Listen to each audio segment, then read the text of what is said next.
अस्सलाम वालेकुम एवरीवन, कैसे हैं आप सब? उम्मीद है खैरियत से होंगे। आज की इस वीडियो में मैं आपको बताऊंगी कि बायो ट्रांसफॉर्मेशन क्या होती है, कैसे कोई टॉक्सिकेंट जो है वो बायो ट्रांसफॉर्म होता है, कौन-कौन से रिएक्शंस होते हैं जिनके थ्रू ये इजीली बायो ट्रांसफॉर्म हो जाता है, इसके मेटाबोलाइट्स बन जाते हैं और वो इजीली बॉडी से रिमूव हो जाते हैं। तो इसमें मैं आपको फ़ेज़ 1 एंड फ़ेज़ 2 रिएक्शंस जो हैं वो बताऊँगी। तो वीडियो को स्टार्ट करने से पहले आप मेरे चैनल को सब्सक्राइब करें। अगर आपको वीडियो अच्छी लगे तो इसको लाइक करें और कमेंट में अगर कोई भी क्वेश्चन हो तो आप प्लीज़ जो है वो कमेंट करके पूछ सकते हैं। तो आइए वीडियो स्टार्ट करते हैं। सबसे पहले जो है इस वीडियो के अंदर हम ये देखेंगे कि बायो ट्रांसफॉर्मेशन होती क्या है। तो बायो ट्रांसफॉर्मेशन जो है इसकी फुल डेफिनेशन यहाँ मैंने दे दी है। तो ये एक प्रोसेस होता है जिसमें कोई भी टॉक्सिक सब्सटेंस जो होती है जो बॉडी के अंदर एंटर हो चुकी है, ठीक है, वो हाइड्रोफोबिक से हाइड्रोफिलिक में कन्वर्ट हो जाएगी, ठीक है, और फिर वो क्या होगा कि इजीली बॉडी से एलिमिनेट हो जाएगी। मोस्टली जो टॉक्सिकेंट होते हैं वो हाइड्रोफोबिक होते हैं यानी लिपोफिलिक होते हैं, जिसकी वजह से वो इजीली मेम्ब्रेन के अंदर क्रॉस कर जाते हैं। जब वो सेल मेम्ब्रेन को क्रॉस करेंगे, सेल के अंदर पहुंच जाएंगे, उसके माइटोकॉन्ड्रिया तक या उसके न्यूक्लियस तक, तो क्या होगा कि वो उस चीज़ को एलिमिनेट करना बहुत मुश्किल हो जाएगा, जिसकी वजह से सेल डेथ जो है वो होना वो जो है वो बहुत ईज़िली हो जाएगी और बहुत जल्दी होगी। तो इस वजह से क्या किया जाता है कि उसको हाइड्रोफिलिक में चेंज कर लिया जाता है, ठीक है? ताकि एक तो वो सेल को क्रॉस करके यानी मेम्ब्रेन को क्रॉस करके अंदर ना जाए और दूसरा वो जल्दी से यूरिन के थ्रू एलिमिनेट हो जाए बॉडी से। तो इसके लिए हम 2 रिएक्शंस जो हैं वो स्टडी करते हैं। एक है फ़ेज़ 1 रिएक्शन और दूसरा हमारे पास है फ़ेज़ 2 रिएक्शन। तो फ़ेज़ 1 रिएक्शन जो है इसके आगे से 3 पार्ट्स होते हैं। इसमें भी ड्रग जो है उसकी मेटाबॉलिज़्म होती है और फर्स्ट जो है उसमें ऑक्सीडेशन, ठीक है, सेकंड में रिडक्शन और आगे हाइड्रोलाइसिस। ये 3 चीज़ें होती हैं जो पेरेंट ड्रग जो है उसको कन्वर्ट कर देती हैं किसी दूसरे मॉलिक्यूल के अंदर। और फ़ेज़ 2 रिएक्शन में क्या होता है कि अगर कोई प्रोडक्ट, ठीक है, फ़ेज़ 1 रिएक्शन से जो आ रही है, तो अगर वो बॉडी से एलिमिनेट नहीं हो सकती या उसमें कोई प्रॉब्लम है तो क्या करेगा फ़ेज़ 2 रिएक्शन, इसमें उसके कंजुगेट बना दिया जाएगा। कंजुगेट मतलब ये कि उसके साथ किसी चीज़ को जोड़ देगा और उसको जोड़ के फिर वो बॉडी से ईज़िली रिलीज़ करेगा। और मोस्टली ये भी होता है कि जो पेरेंट ड्रग होती है उसके साथ ही जाके ये भी अटैच होगा, ठीक है? मतलब पेरेंट के साथ भी अटैच हो सकता है और जो फ़ेज़ 1 रिएक्शन के जो प्रोडक्ट्स हैं, ठीक है, उनके साथ भी अटैच कर सकता है चीज़ों को। इसमें जो है ना ग्लूकोरानिडेशन, ठीक है, एसिलेशन, मिथाइलेशन, सल्फ़ोनेट, ये सारी चीज़ें जो है ना ये हम आगे डिस्कस करेंगे, आगे वीडियो में मज़ीद।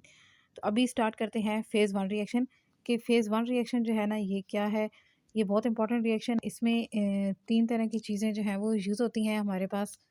ये एक हमारे पास आ जाता है ऑक्सीडेशन, दूसरा रिडक्शन, ठीक है, तीसरा जो है वो हमारे पास आ जाता है हाइड्रोलाइसिस।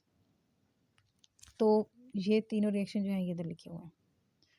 सबसे पहले हम ये देख लेते हैं कि हाइड्रोलाइसिस क्या होता है। हाइड्रोलाइसिस का मतलब है कि आपने वाटर का एक मॉलिक्यूल जो है वो ऐड कर देना है, ठीक है। तो मतलब टॉक्सिक मटेरियल को मद्देनज़र रखा जाता है, उसके बाद क्या होता है कि उसके अंदर वाटर का मॉलिक्यूल ऐड कर दिया जाता है। तो इस तरह क्या होता है कि उसकी जो नेचर होती है वो चेंज हो जाती है और वो इजीली फिर बॉडी से एलिमिनेट हो जाता है। तो सबसे पहले हम देखेंगे कुछ अब हाइड्रोलाइसिस जो है ये किधर-किधर हो सकती है। ये साल्ट्स के साथ भी हो सकती है, ठीक है, बेसिस के साथ भी और जो है ना एसिड के साथ भी उनको न्यूट्रलाइज़ किया जा सकता है। इसके अलावा अगर कोई आयोनिक कंपाउंड आ गया है, ठीक है, या ऑर्गेनिक कंपाउंड है तो उनके साथ भी ये रिएक्शन जो है वो किया जा सकता है। तो इसके लिए जो सबसे देखेंगे इंपॉर्टेंट चीज़ कि एंजाइम्स कौन से यूज़ होते हैं। तो यहाँ पे हमारे पास हाइड्रोलाइसिस एंजाइम्स जो है वो यूज़ होते हैं, ठीक है। जैसे लाइपेज़ हो गया, फॉस्फेटेज़ हो गया, ग्लूकोसाइडेज़ हो गया, पेप्टाइडेज़ हो गया, या न्यूक्लियोसाइडेज़ हो गया, ये सारे के सारे एंजाइम यूज़ होते हैं हाइड्रोलाइसिस के लिए। तो हाइड्रोलाइसिस की ये एक इक्वेशन जो है वो मैंने यहाँ पे दे दी है, जिसमें एक ईस्टर है, उसके साथ वाटर रिएक्ट कर रहा है और जब वाटर रिएक्ट करेगा तो उस रिएक्शन के रिज़ल्ट में क्या होगा कि एक कार्बोक्सिलिक एसिड बन जाएगा और दूसरा अल्कोहल बन जाएगी और अल्कोहल को बॉडी से रिलीज़ करना जो है वो थोड़ा ईज़ी हो जाएगा, क्योंकि वो क्या है, वो वाटर सोल्यूबल है। तो उसके बाद हम देखेंगे कि ऑक्सीडेशन जो है वो क्या है। ये हमारी हाइड्रोलाइसिस जो है वो कंप्लीट हो गई। तो अब हम देखेंगे ऑक्सीडेशन क्या है और रिडक्शन क्या है। तो ऑक्सीडेशन जो है, ऑक्सीडेशन का मतलब क्या होता है कि लॉस ऑफ इलेक्ट्रॉन्स, ठीक है। ये सेकंड ईयर में जो है सारा का सारा हम पढ़ चुके हैं ऑलरेडी और केमिस्ट्री के अंदर बहुत इजीली इसके कॉन्सेप्ट्स जो हैं वो दिए जाते हैं कि लॉस ऑफ इलेक्ट्रॉन्स जब होंगे किसी भी सब्सटेंस से तो वो हम कहते हैं कि इसकी क्या है, इसकी ऑक्सीडेशन हो गई है, ठीक है। और दूसरी चीज़ ये कि जो चीज़, ठीक है, जो इलेक्ट्रॉन लॉस करेगी उसको हम क्या कहते हैं, उसको हम ऑक्सीडाइजिंग एजेंट कहते हैं या फिर रिडक्टेंट जो है वो हम कह सकते हैं इसके अलावा। और अगर जो है इलेक्ट्रॉन लॉस करने होते हैं तो फिर ऑक्सीजन जो होती है वो हमेशा ऐड होती है। तो इसी को ओवरऑल हम क्या कहते हैं, ये सारा प्रोसेस क्या है, ये ऑक्सीडेशन आ जाता है। अब यहाँ पे ऑक्सीडेशन एंड रिडक्शन इन दोनों का डिफरेंस जो है वो प्रोवाइड किया गया है। तो गेन ऑफ अगर ऑक्सीजन है, ठीक है, तो वो ऑक्सीडेशन होगा। अगर लॉस ऑफ ऑक्सीजन हो रहा है तो फिर रिडक्शन होगी। अगर लॉस ऑफ जो है हो रहा है, ठीक है, तो फिर ऑक्सीडेशन होगा। और अगर गेन ऑफ हाइड्रोजन है तो फिर रिडक्शन होगी। अगर लॉस ऑफ इलेक्ट्रॉन है तो ऑक्सीडेशन, एंड इसी तरह गेन ऑफ है इलेक्ट्रॉन है तो फिर रिडक्शन हो जाएगी, ठीक है। और इंक्रीज़ इन ऑक्सीडेशन नंबर, ये जो है इसमें नंबर इंक्रीज़ करेगा और इसमें जो है नंबर वो डिक्रीज़ हमेशा करेगा। तो इसके बाद हम जो है इसकी एक आध जो है वो इक्वेशन देख लेते हैं, जिससे ये कॉन्सेप्ट जो है ये थोड़ा ज़्यादा क्लियर हो जाएगा।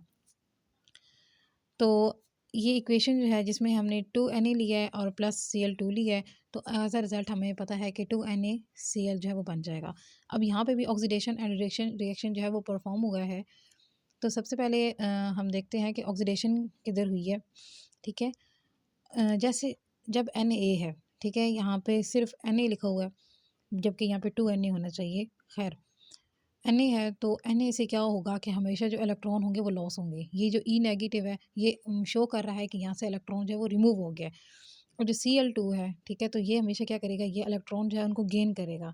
इस वजह से यहाँ पे रिडक्शन होगी। तो ये 2E जो है ना, ये पहले लिख दिया गया है रिएक्शन से, और रिएक्शन के बाद क्या हो गया, 2Cl नेगेटिव हो गया, जबकि ऊपर जो है वो Na पॉजिटिव हो गया। जब इन दोनों का रिएक्शन होगा तो हमारे एज अ रिजल्ट जो है वो 2NaCl जो है वो बन जाएगा। जो Cl2 है वो क्या है, वो ऑक्सीडाइजिंग एजेंट है। और जो Na है, ठीक है, ये क्या है, ये रिड्यूसिंग एजेंट है।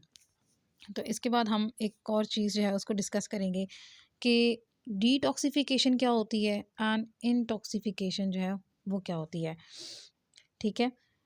तो डिटॉक्सिफिकेशन जो है इसमें क्या होता है कि हमें पता है कि मेटाबोलाइट्स जो हैं वो बन जाते हैं, ठीक है। जो मेटाबोलाइट्स बनते हैं बायो ट्रांसफॉर्मेशन के रिजल्ट में, ठीक है, फेज़ 1 रिएक्शन में बन रहे हैं या फिर फेज़ 2 रिएक्शन में बन रहे हैं, ठीक है। तो जो भी मेटाबोलाइट्स हैं, जो इंटरमीडिएट्स बन रहे हैं, ठीक है, जो कि मतलब बॉडी को फैसिलिटेट कर रहे हैं ताकि वो टॉक्सिक मटेरियल जो है उसको बॉडी से रिमूव कर लें, तो उनको जो है ना, उनको रिमूव करने के लिए वो मेटाबोलाइट्स जो बन रहे हैं, ठीक है, वो मेटाबोलाइट्स 2 टाइप्स के हो सकते हैं, ठीक है।